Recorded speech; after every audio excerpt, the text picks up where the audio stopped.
Buenas tardes, queridos amigos. Nuevamente nos reunimos para desarrollar un nuevo estudio bíblico y también un estudio histórico que buscará hoy comprender el comienzo u origen del Imperio Romano que se observa en los símbolos proféticos de Daniel capítulo 8 referente al pequeño gran cuerno de Daniel 8.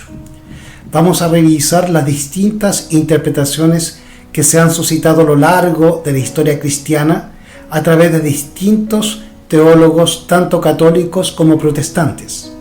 Y también revisaremos la interpretación adventista respecto a esta cuestión. Bienvenidos, pues, por lo tanto, a su canal Adventista Historicista. Si le gusta este video, por favor, suscríbase a mi canal y apóyeme con un like. Comparta también este video para que muchas otras personas puedan educarse y ser edificadas con esta información que vamos a compartir. Por lo pronto, les invito a que me acompañe en una oración para pedir la autorización al Dios del cielo para estudiar su santa palabra. Padre nuestro que estás en el cielo, alabado, glorificado y bendito sea su nombre. En esta tarde elevamos nuestra oración para pedir perdón por nuestros pecados y suplicarle, Señor, que nos autorice a estudiar su santa palabra. Para ello también le requerimos humildemente que quiera usted darnos su Santo Espíritu y se lo pedimos en el nombre de Jesús. Padre, límpienos, lávenos en la sangre preciosa de Jesús y revístanos con su justicia. Y denos, por favor, su Santo Espíritu y la autorización para estudiar la Biblia y la profecía. Se lo pedimos humildemente en el precioso nombre de Jesús de Nazaret. Amén y amén. Bienvenidos, hermanos. Vamos a comenzar, por lo tanto, con el libro de Daniel, capítulo 8. Versículo 1. En el año tercero del reinado del rey Belsasar, me apareció una visión a mí, Daniel, después de aquella que me había aparecido antes. Vi en visión, y sucedió cuando la vi que yo estaba en Susán, que es cabecera del reino en la provincia de Elam. Vi pues en visión estando junto al río Ulai. Y alcé mis ojos y miré, y aquí un carnero que estaba delante del río, el cual tenía 2 cuernos, y los 2 cuernos eran altos, pero uno era más alto que el otro, y el más alto subió a la postre. Vi que el carnero hería con los cuernos al poniente, al norte y al sur, y que ninguna bestia podía mantenerse de pie delante de él, ni había quien librara de su mano, y hacía conforme a su voluntad y se engrandecía. Y mientras yo consideraba, he aquí un macho cabrío venía de la parte del poniente sobre la faz de toda la tierra, el cual no tocaba la tierra, y aquel macho cabrío tenía un cuerno notable entre sus ojos. Y vino hasta el carnero que tenía los 2 cuernos, al cual yo había visto que estaba delante del río, y corrió contra él con la ira de su poder. Y lo vi que llegó junto al carnero, y se levantó contra él, y lo hirió y quebró sus 2 cuernos, porque en el carnero no había fuerza para pararse delante de él. Lo derribó por tanto en tierra, y lo pisoteó, y no hubo quien librase al carnero de su mano. Y el macho cabrío se engrandeció en gran manera, y estando en su mayor fuerza, aquel gran cuerno fue quebrado en su lugar. Subieron pues otros 4 cuernos notables hacia los 4 vientos del cielo. Y de uno de ellos salió un cuerno pequeño, el cual creció mucho al sur y al oriente y hacia la tierra gloriosa. Y se engrandeció hasta el ejército del cielo, y parte del ejército y de las estrellas echó por tierra y las pisoteó. Aún contra el príncipe de la fortaleza se engrandeció, y por él fue quitado el continuo. Y el lugar de su santuario fue echado por tierra, y el ejército de él le fue entregado a causa de la prevaricación sobre el continuo, y echó por tierra la verdad, e hizo cuanto quiso, y prosperó. Versículo 13. Y oía un santo que hablaba, y otro de los santos dijo a aquel que hablaba: ¿Hasta cuándo durará la visión del continuo y la prevaricación asoladora que pone el santuario y el ejército para ser hollados? Y él me dijo: hasta 2300 tardes y mañanas, y el santuario será purificado. Versículo 15. Y aconteció que mientras yo, Daniel, consideraba la visión y buscaba su significado, he aquí uno con apariencia de hombre se puso delante de mí, y oí una voz de hombre entre las riberas del Ulai, que gritó y dijo: Gabriel, enseña a este la visión. Vino luego acerca de donde yo estaba, y con su venida me asombré y caí sobre mi rostro. Pero él me dijo: entiende, hijo de hombre, porque la visión será para el tiempo del fin. Y mientras él hablaba conmigo, caí dormido en tierra sobre mi rostro, y él me tocó y me hizo estar en pie. Y dijo: he aquí yo te enseñaré lo que ha de venir en el fin de la ira, porque al tiempo señalado el fin se cumplirá. Aquel carnero que viste, que tenía 2 cuernos, son los reyes de Media y de Persia. Y el macho cabrío es el rey de Grecia.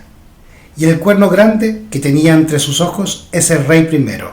Y en cuanto al cuerno que fue quebrado y sucedieron 4 en su lugar, significa que 4 reinos se levantarán de esa nación, mas no con la fuerza de él, del primer cuerno. Al fin del reinado de estos, cuando los transgresores hayan llegado a su colmo, se levantará un rey altivo de rostro y entendido en enigmas, y su poder se fortalecerá, mas no por su propio poder, y destruirá maravillosamente y prosperará, y hará arbitrariamente y destruirá a los fuertes y al pueblo de los santos. Y con su sagacidad hará prosperar el engaño en su mano, y en su corazón se engrandecerá, y con paz destruirá a muchos, y contra el príncipe de los príncipes se levantará, mas sin mano será quebrantado. Y la visión de la tarde y la mañana que está dicha es verdadera, y tú guarda la visión, porque es para muchos días. Hemos leído el capítulo 8 en todo su contexto, completamente, y lo que queremos hoy investigar es la identidad de este cuerno que surge una vez que pasa el reino de los griegos. Como decía al principio de este estudio, vamos a revisar distintas interpretaciones, pero lo que vamos a defender nosotros es la correcta interpretación de que este cuerno que surge de uno de los 4, y ya vamos a detenidamente revisar qué significa todos estos conceptos que estamos usando, que sale de uno de estos 4 puntos en donde domina el imperio griego. Este cuerno es el imperio romano en sus 2 etapas, Roma imperial y Roma papal, el continuo y la prevaricación asoladora, que se mencionan entre los versículos 11 y 13 del capítulo 8 que acabamos de leer en el libro de Daniel. Hemos revisado en distintos videos que hemos originado, y como adventistas hemos estudiado bastante los textos referentes al libro de Daniel. Comprendemos que cuando estamos hablando del capítulo 8, venimos del capítulo 7, que se refiere a las 4 bestias, a los 4 reinos globales, imperiales, que se suscitaron desde Babilonia hasta Roma, pasando por Medo, Persia y Grecia. Y este capítulo a su vez proviene del capítulo 2 del libro de Daniel, referente a los 4 metales de la estatua de Nabucodonosor.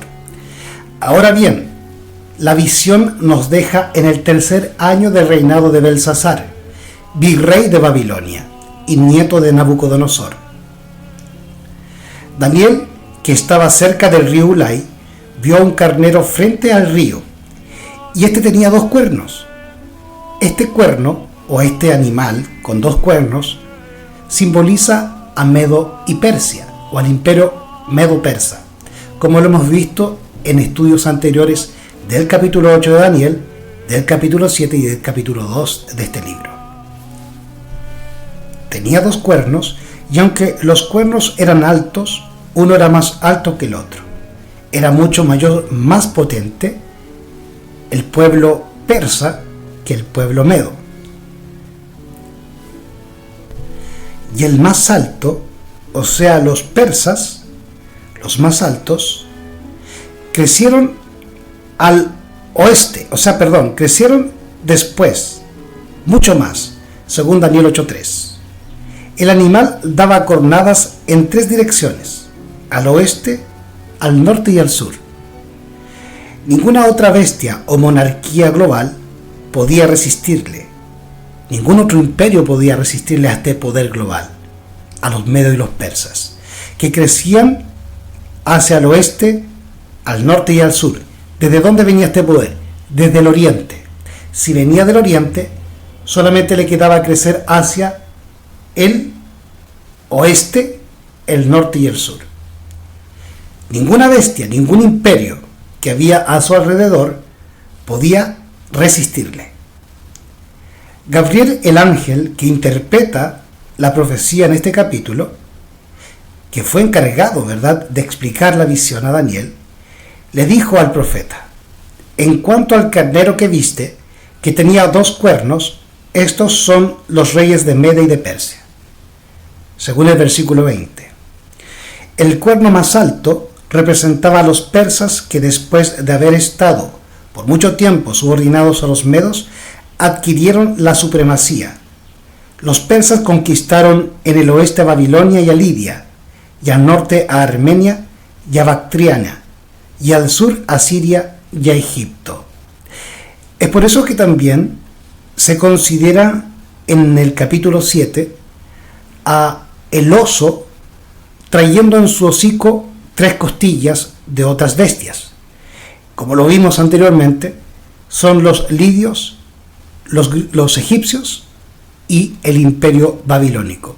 Y de esa forma, el imperio aqueménida o la dinastía aqueménida, que da origen al imperio medo-persia, se establece como monarquía global o mundial.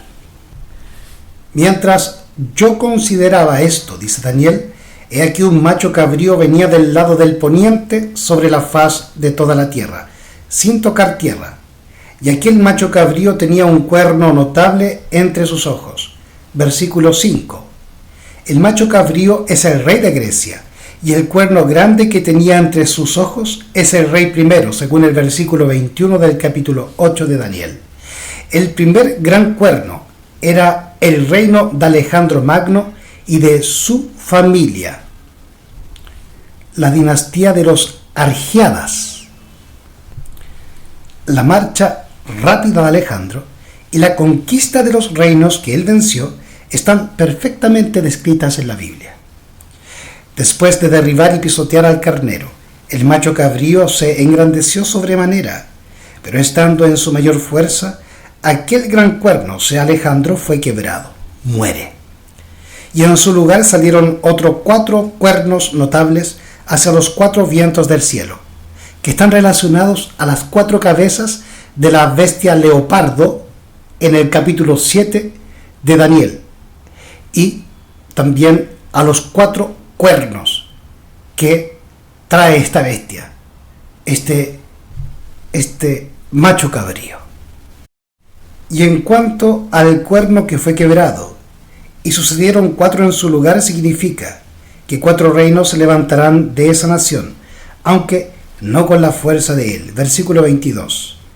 El imperio de Alejandro, desmembrado en 4 monarquías, luego de su muerte súbita, en medio de sus conquistas, y así se parte su imperio en 4 monarquías.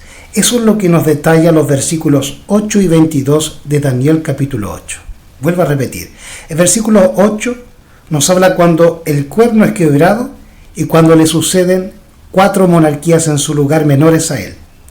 Y el versículo 22 nos habla del imperio de Alejandro desmembrado en 4 monarquías, después de su muerte súbita, en medio de sus conquistas, y así llegando a la división del imperio griego, y comenzando el periodo helenístico, que comprende desde la muerte de Alejandro Magno en el año 323 a.C.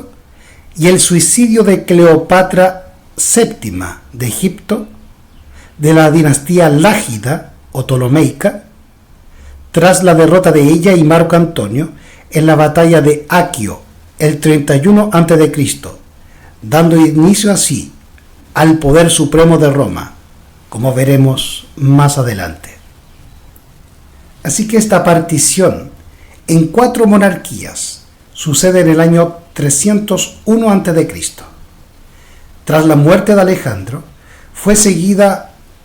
la muerte de Alejandro Magno fue seguida por un periodo de anarquía, de conflictos entre sus generales que se disputaron el poder, y una serie de particiones provisorias o satrapatías que vienen a colocarse como nueva administración en el Imperio griego. Esta administración es una copia de las satrapías que se originaron en el Imperio Medo-Persa o en la dinastía Aqueménida. Y los generales que se envuelven en batallas y en todo tipo de disputas a la muerte de Alejandro toman el nombre de diádocos o los herederos de Alejandro, que eran generales que habían trabajado con el padre de Alejandro, Filipo, y también se les nombra diádocos a los hijos de estos generales, entre los cuales estaban los conocidos Ptolomeo, Lisimaco, Casandro y Seleuco, que vamos ahora a revisar. Entonces, las guerras de los diádocos son las guerras que son la serie de conflictos en los que intervinieron las fuerzas de los sucesores de Alejandro Magno, que lucharon para repartirse el imperio de Macedonia desde el año 323 a.C., cuando fallece Alejandro, al año 281 a.C., cuando se libró la batalla de Corupedio.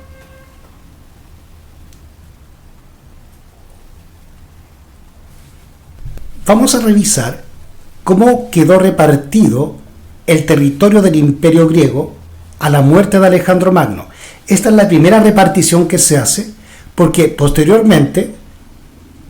a una última batalla, que vamos a revisar en el futuro, se aniquila este sistema que se había impuesto en primer lugar, y luego se establece el segundo orden de los diádocos, en que quedarán solamente 4 generales. Ahora vamos a revisar un número mayor de generales que se van a hacer del imperio. Dice así: el reparto de los puestos. No siendo ninguno de los reyes capaz de asumir las obligaciones del trono, se organiza un sistema organizado de distribución de los puestos en el seno del Consejo de Babilonia. ¿Por qué Babilonia? Porque es allí donde se concentraban los imperios que se iban conquistando uno tras otro. Recordemos que Medo-Persia llega a Babilonia para derrocar a Belsasar, y los griegos debían llegar a la misma zona para derrocar al imperio aqueménida.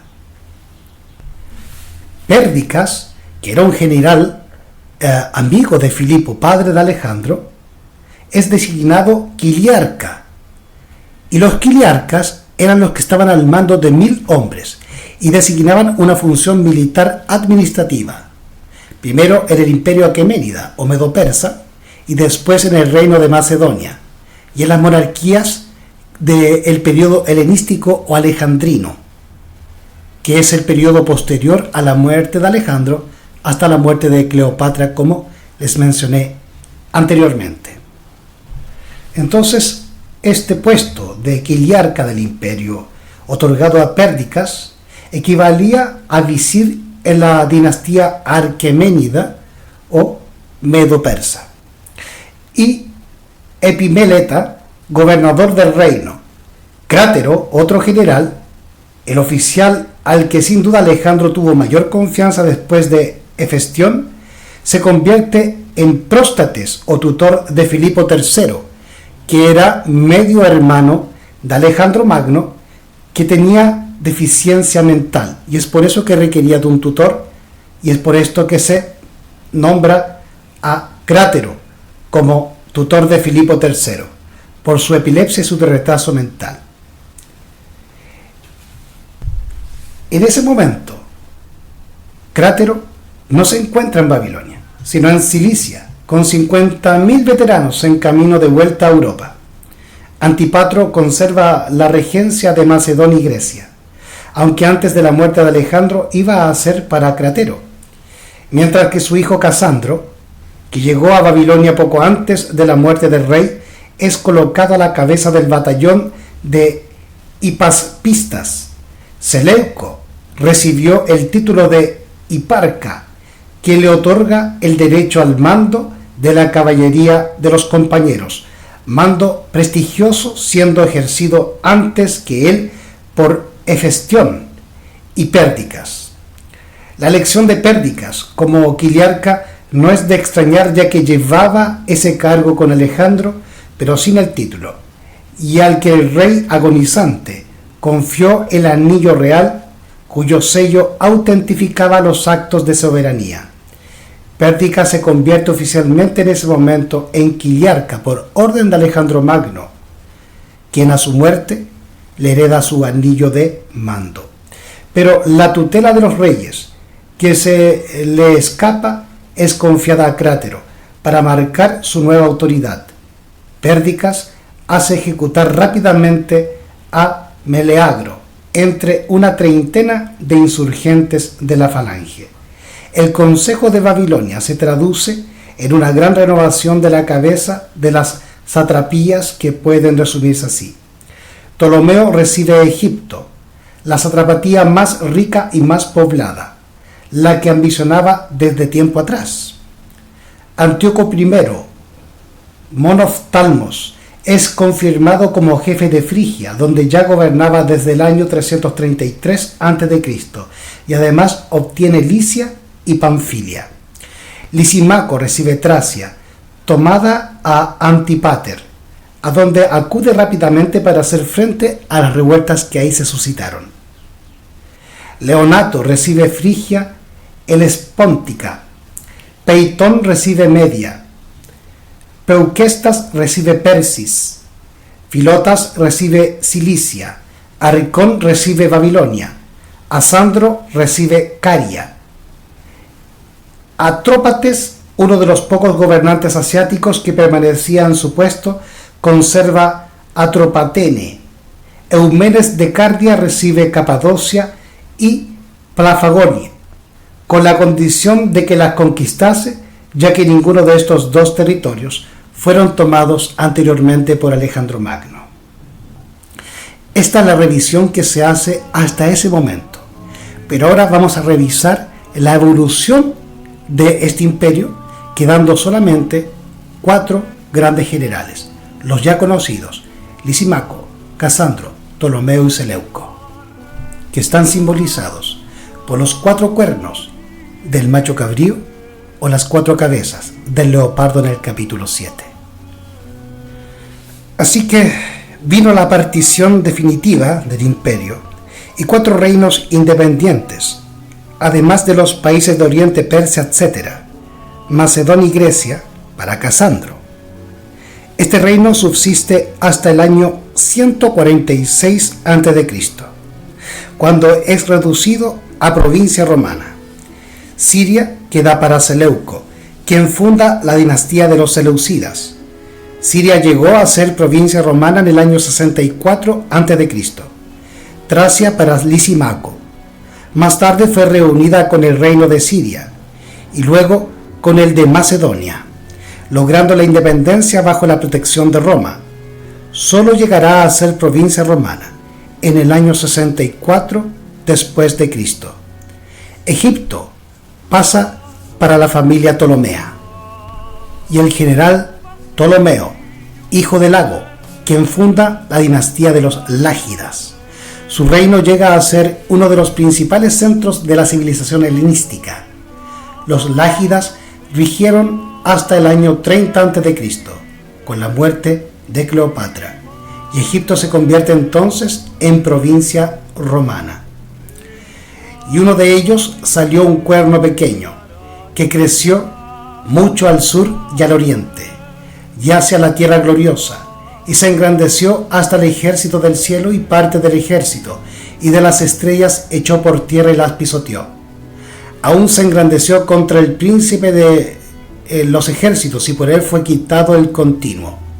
y el lugar de su santuario fue echado por tierra, y a causa de la prevaricación le fue entregado el ejército junto con el continuo, y echó por tierra la verdad, e hizo cuanto quiso y prosperó.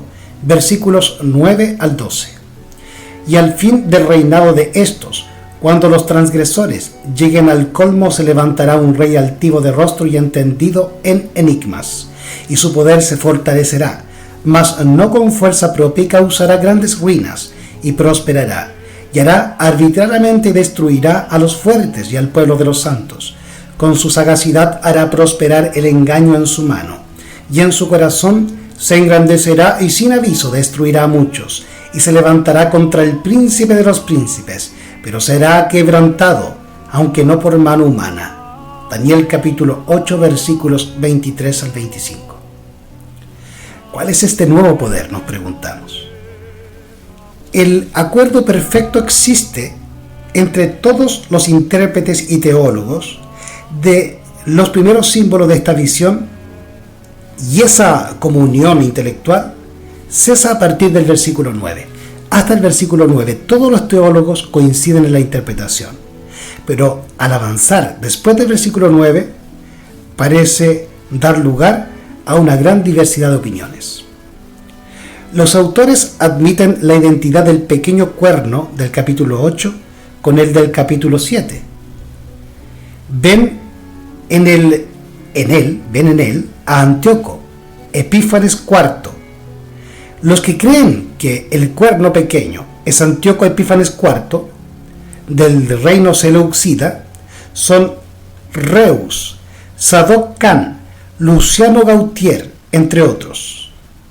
También están aquellos que ven el anticristo final, o creen en un anticristo final, y no en un anticristo en el pasado, como estos que hemos detallado anteriormente creen que fue Antíoco, quien vivió antes de Cristo.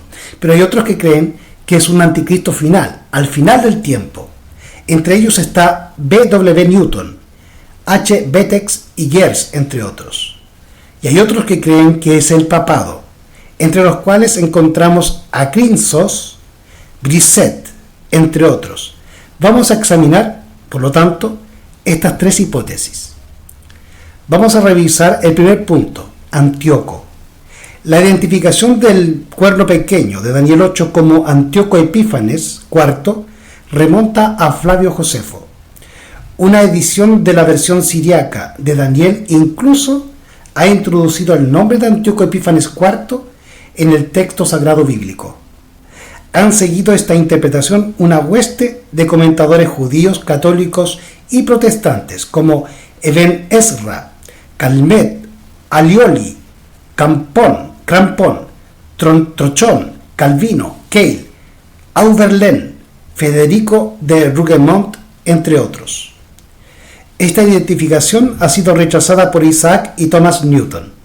En efecto, los cuernos no representan individuos, sino dinastías o poderes o reyes que gobiernan sobre dinastías.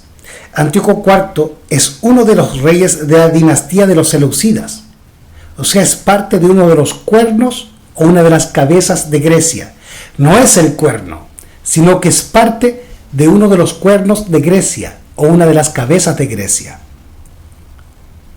Puntualmente, el imperio seleucida o Siria. Como tal, forma parte de uno de los cuatro cuernos, como les decía, Siria. Y no se distingue de él, no resalta sobre él. No hay que entender, por lo tanto, que este cuerno pequeño que sale de uno de los cuatro sea Antíoco Epífanes, rey de Siria. Porque si el Espíritu Santo hubiese querido hablar aquí de este príncipe perseguidor, no lo habría representado por un cuerno pequeño salido de uno de los cuatro, sino más bien por uno de esos cuatro cuernos. La razón de ello ya la hemos dado.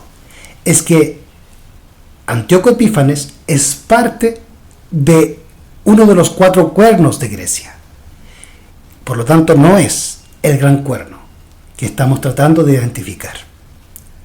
Vamos a revisar la segunda tesis, o más bien la segunda hipótesis, la B, en la que dice que es el anticristo final. un anticristo en el futuro. Dice allí: véase entre los católicos entre los católicos a Rivera, de la Edad Media, escritor preterista jesuita; Lachese, entre los protestantes, a L. Barbie, W. Newton y a Gaudibert. Esto lo podemos encontrar en los siguientes libros. Rivera en Apocalipsis en Amberes de 1594, página 339. Lachese en Los tiempos del fin en París, 1841. Barbie en el libro Esais, páginas 285 al 289. W. Newton en Prospectos de El Décimo Reino, segunda edición, páginas 193 a página 195, y Gaudibert en Kurzexamen, segunda edición, página 17 al 18. Allí nosotros podemos encontrar cómo estos hombres, estos teólogos, estos investigadores, escribieron referente a sus teologías, a sus ideas referente al anticristo final, como una propuesta, una hipótesis en tratar de identificar al cuerno pequeño como un anticristo en el final de los tiempos. Pero como vimos anteriormente, los que creían ver en el cuerno pequeño Antíoco querían llevarlo hacia el pasado. Yo hice una equivocación. Dije que Rivera era preterista. Rivera es futurista. Él es un monje jesuita, estudiante, ¿verdad?, de las profecías, pero de corte futurista. En tanto, Jerónimo, que rechaza la identificación del cuerno pequeño del capítulo 7 con Antíoco, propuesta por Porfirio, acepta la interpretación del filósofo neoplatónico en el capítulo 8.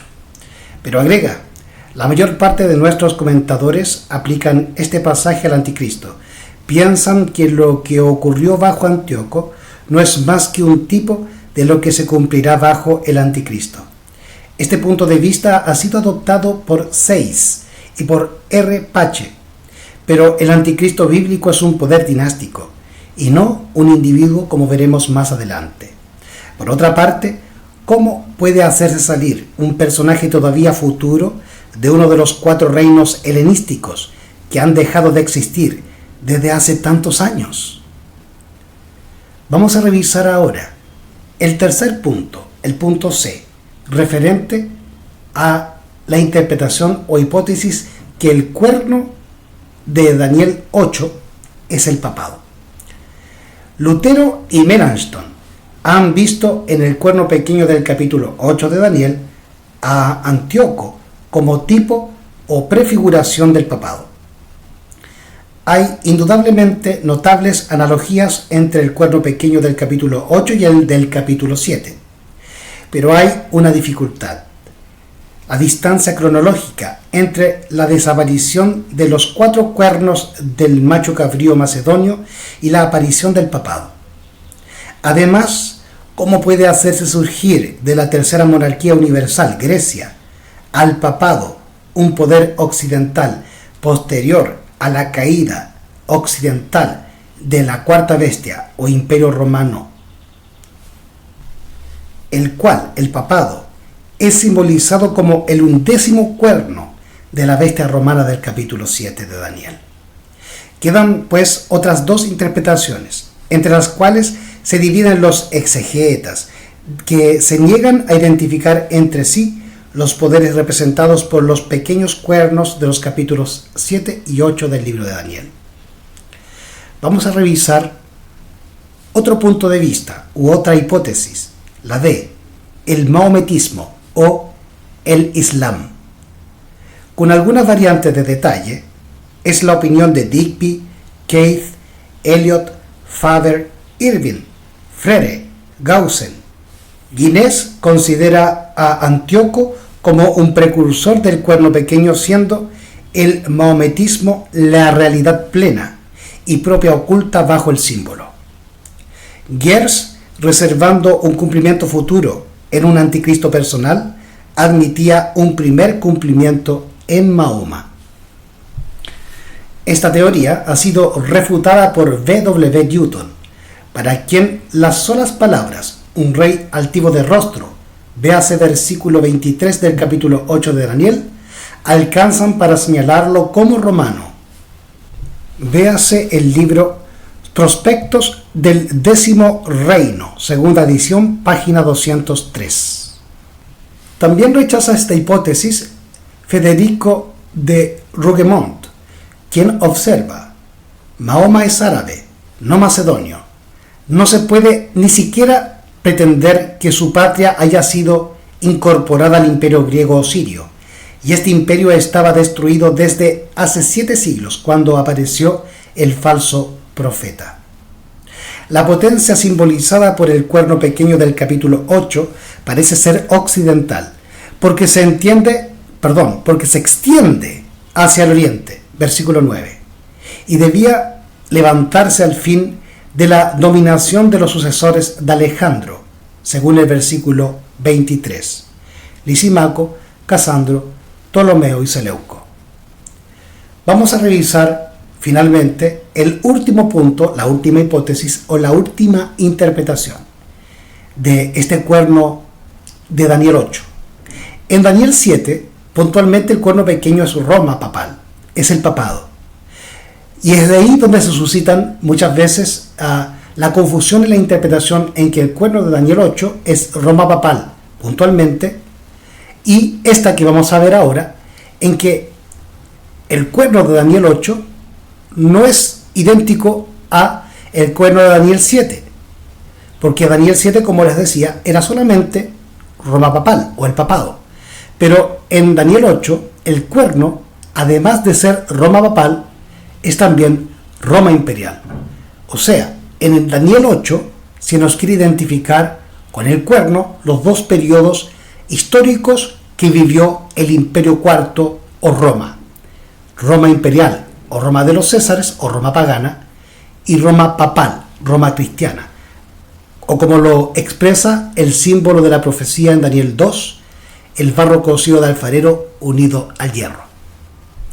Por lo tanto, siguiendo el contexto bíblico y profético del libro de Daniel, pareciera ser mucho más aceptable y perfecta la hipótesis y la interpretación de que es Roma imperial y pagana primero y luego la papal, las que están simbolizadas en el capítulo 8 referente al cuerno gran pequeño. Isaac Newton, Hales, Prideaux, Horn, Miller y otros más han pensado que la ley del paralelismo exige la presencia de la cuarta monarquía romana en el capítulo 8, tanto como en los capítulos 2, 7 y 8 del libro de Daniel. Dejemos la palabra a un partidario de esta opinión. Él dice: ¿cuál es el reino que, nacido cuando todavía subsistían los 4 reinos del imperio griego, o sea, Lisímaco, Casandro y Ptolomeo, alcanzó algún grado de grandeza y nocividad, si no es Roma? El primer gran cuerno era el reino de Alejandro Magno y de su familia, los Argeadas. Los 4 cuernos eran 4 reinos, no de su familia, sino de la nación griega. Generales, los diádocos, Seleuco, Ptolomeo, Lisímaco y Casandro. Por lo tanto, no implica esto que el reino ulterior, o sea Roma, el del cuerno pequeño, no debía pertenecer a la nación griega. Entonces, los caracteres generales convienen mejor a los romanos, según el contexto del libro de Daniel en el capítulo 7 y capítulo 2, donde nos muestra una sucesión de distintos imperios globales. Por lo tanto, Roma responde, o el cuerno pequeño de Daniel 8 responde a ese cuarto imperio global, representando a la totalidad histórica de la persona o personalidad del imperio romano, tanto siendo su parte pagana o imperial como su época, entre paréntesis, cristiana o papal. Cuando los romanos pusieron el pie por primera vez en Grecia, llegaron a ser un cuerno del macho cabrío. Salidos una vez de ese cuerno, fueron al principio un cuerno pequeño, pero terminaron por sobrepasar a los otros cuernos, incluyendo a Grecia. De Grecia, sus ejércitos se extendieron sobre las otras partes de los dominios del macho cabrío. Son los actos cumplidos en el interior de los territorios del macho cabrío, más bien que sus asuntos en el mundo occidental, los que forman el tema principal de esta profecía. Una cosa es cierta: las guerras de Macedonia señalan el comienzo de la intervención decisiva de los romanos en el mundo oriental. En el año 200 a.C., Roma declara la guerra a Macedonia, momento capital en la génesis del imperialismo romano, acto de consecuencias incalculables para el porvenir de Roma y del mundo, hasta el día de hoy. Admitido esto, falta todavía explicar por qué el Imperio Romano, simbolizado en el capítulo 7 por un monstruo bien distinguido de las tres primeras bestias, se encuentra anunciado en el capítulo 8 como una especie de excrescencia del reino macedonio. ¿Qué significa excrescencia? Un abultamiento anormal que crece en la piel. O sea, ¿qué nos quiere decir el escritor? Que el Imperio Romano crece estando dentro del poder de Grecia. Grecia conquista los sectores geográficos o las tierras en donde se estaba desarrollando la cultura romana. Al quedar inmerso dentro del reinado o la gobernatura griega, helenística, es dentro de ese imperio es que Roma comienza a crecer. Y a eso se le da un símbolo de excrescencia, que quiere decir un anormal abultamiento o protuberancia que crece en la piel de un animal o en la superficie de un vegetal. De esa forma quiere el escritor detallarnos cómo crece Roma dentro del mismo imperio griego, llegando o partiendo de ser un cuerno pequeño dentro del gran poder griego hasta llegar a ser el gran cuerno, el gran poder romano, el gran imperio romano. Comenzando, como les dije, como un poder pequeño dentro del imperio griego hasta llegar a ser el imperio romano. Cuerno pequeño hasta llegar a ser el gran cuerno, o grande monarquía o grande reino. Así que el nuevo imperio universal, Roma, aparece al profeta en el momento en que, como un cuerno pequeño, entra mediante una liga en relación con el pueblo de Dios en el año 161 a.C. Esto es, en su defecto, el tratado de amistad entre los enviados de Judas Macabeo y el Senado romano, para traer una paz momentánea entre judíos y romanos, posterior a la caída del imperio seleucida. 7 años antes, en el año 168, los romanos comenzaban la conquista del mundo antiguo al someter a Macedonia, que era, digamos, la tierra de Alejandro Magno y de su padre Filipo, donde comienza a originarse el gran imperio helénico. He aquí porque el cuerno romano le parece a Daniel estar saliendo de uno de los 4 reinos surgidos de la dominación de Alejandro Magno. Vemos pues que los romanos entran en el campo de la visión profética sobre el cuerno macedonio. Esto equivale a decir que Daniel cometió un error de óptica, pero no es tal. George Macready Priest, nacido en 1870, ofrece una explicación algo diferente. Vamos a revisarla.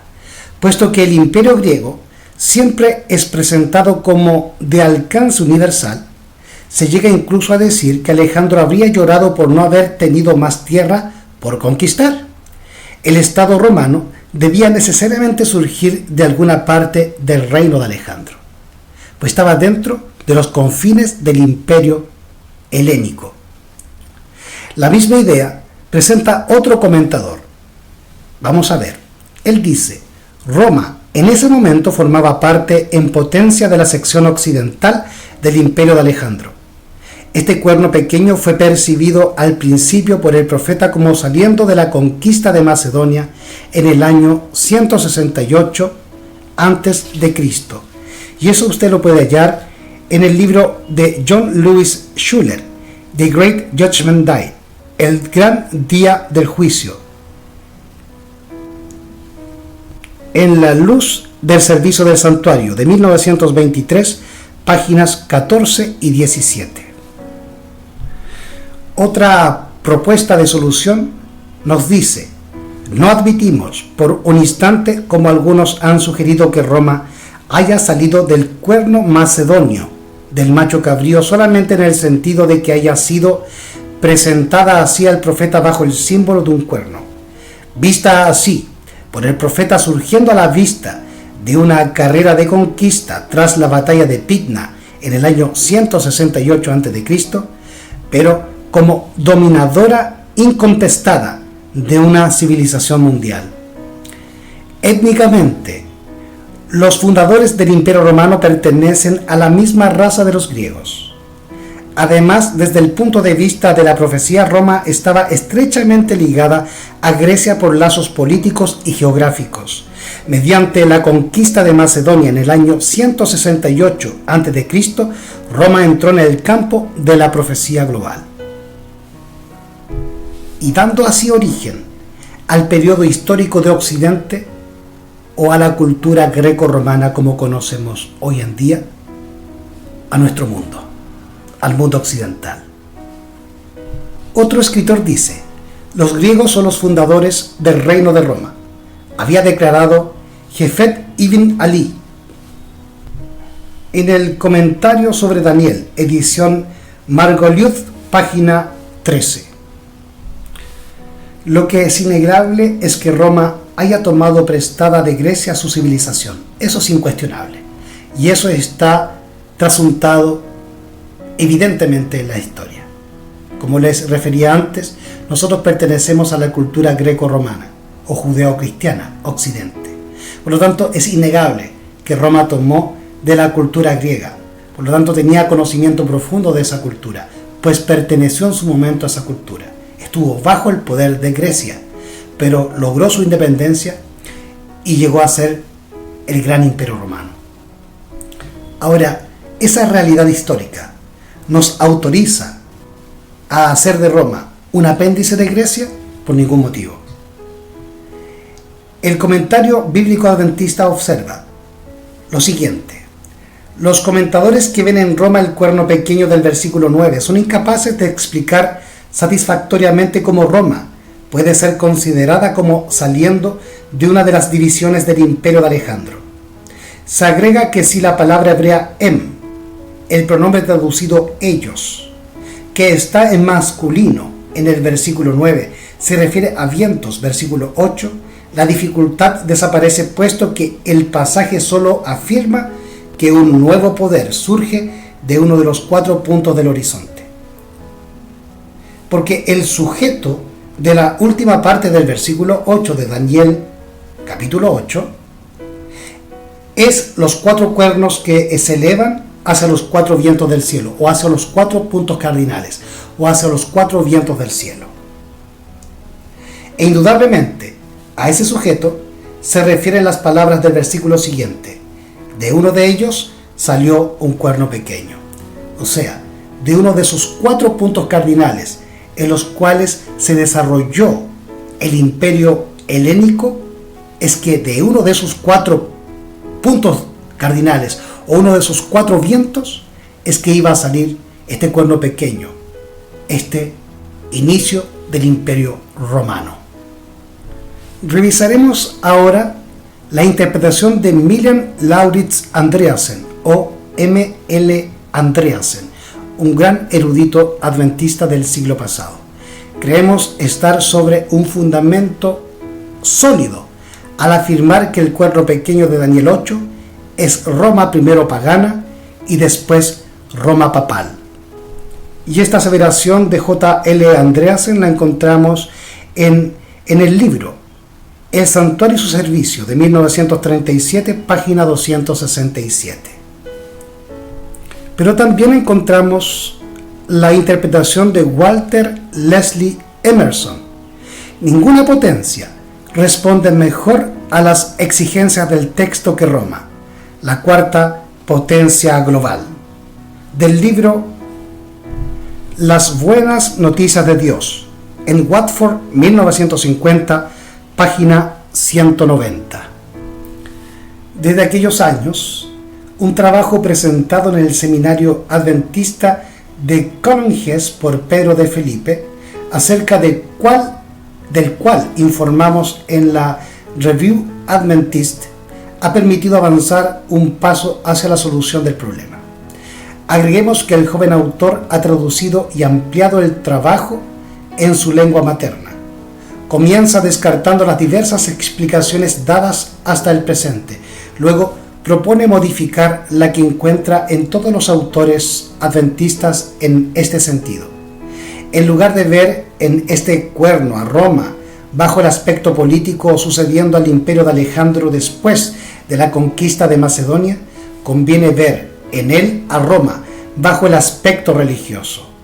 La deificación del soberano heredada del helenismo y el pontificado máximo asumido por los emperadores paganos, transmitida luego primero a los emperadores cristianos y después a los papas, y a continuación colocar el nacimiento del poder simbolizado por el cuerno, ya no en el año 168 a.C. con la conquista de Macedonia, el primero en desaparecer de los 4 reinos que sucedieron a Alejandro, sino en el año 30 a.C., con la anexión de Egipto, el último de los reinos greco-macedonios, el reino de Ptolomeo o la dinastía Lágida. Con la anexión de Egipto, el último de los reinos greco-macedonios. Desde entonces en adelante se comprende mejor el empleo de un solo cuerno en lugar de una bestia para representar al poder en cuestión, al poder del Imperio Romano en sus 2 etapas, Roma imperial y Roma papal. Los intérpretes que ven en el cuerno pequeño del capítulo 8 a Roma pagana al principio y luego a Roma papal están de acuerdo sobre algunos puntos con los que identifican este símbolo con el papado. Piensan que ese rey altivo de rostro y entendido en enigmas, según el versículo 23 del capítulo 8 de Daniel, recuerda las palabras arrogantes del 11º cuerno del capítulo 7 de Daniel. Que las muchedumbres que hace perecer en tiempo de paz, versículo 25 del capítulo 8, evoca las persecuciones atribuidas al cuerno romano. Que el hecho de insurgir contra el príncipe de los príncipes coincide con las usurpaciones espirituales del papado, que es precisamente este quien ha echado por tierra la verdad, versículo 12. Que la rebelión mencionada en el versículo 12 es la defección o apostasía prevista por el apóstol Pablo en 2 de Tesalonicenses capítulo 2, como preludio del advenimiento del adversario, o antikeimenos, que da, por consiguiente, origen al concepto y al término anticristos, que ya hemos revisado con anterioridad en el primer video de esta serie. Hemos finalizado un nuevo estudio y esperando que este haya sido de vuestro agrado y para vuestra edificación y sobre todo para la gloria de Dios, es que los invito a un siguiente video y a un siguiente estudio en el cual trataremos la última cuestión mencionada, lo que significa el rey ensoberbecido y entendido en enigmas. Hasta entonces, mis queridos hermanos, Maranata, el Señor viene.